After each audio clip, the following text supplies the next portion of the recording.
Hello everyone, welcome to Best Recipes with Sharon.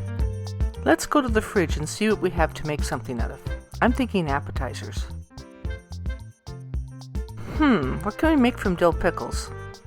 Oh, crispy deep fried dill pickles, there you go. It's a tasty appetizer. Let's do it. We can slice them up in different ways and see how that goes and see which one you like the best. Now, it doesn't matter which way you slice them, you have to dry them off really well or your coating won't stick. Alright, next we'll take out a medium-sized pot and we'll pour canola oil in it to about halfway up. Heat that oil to 360 to 370 degrees Fahrenheit. Now on to making the batter. Pour 1 cup of all-purpose flour into a large mixing bowl. Measure out 1 cup of milk and add that to the flour. Crack open 1 large egg and add that to your mixture. And how about a little color and flavor? Add 1 teaspoon of paprika. And also 1 teaspoon of baking powder. And then half a teaspoon of black pepper. And then combine all the batter ingredients by mixing it with your large spoon and stir it for a few minutes to make sure it's thoroughly combined. Then pour a few of the panko breadcrumbs into a small bowl. Be sure to use a thermometer and adjust your heat up and down to keep your heat at an even temperature, and don't leave your oil unattended.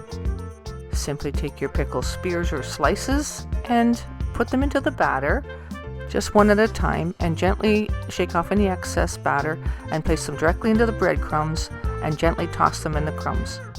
Then take them and put them directly into the hot oil.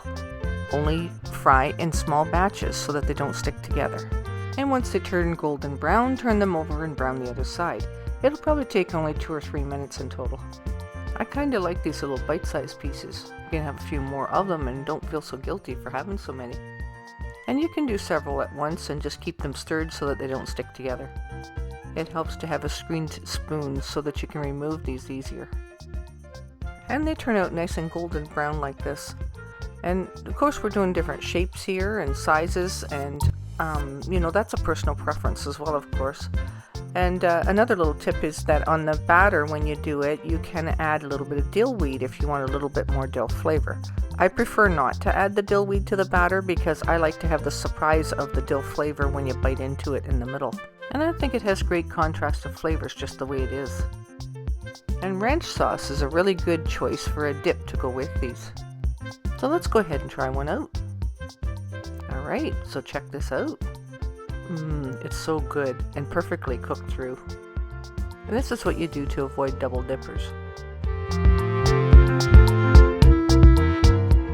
And don't forget to buy the new cookbook that I have out. The link is provided in the description below this video. It's available on Amazon.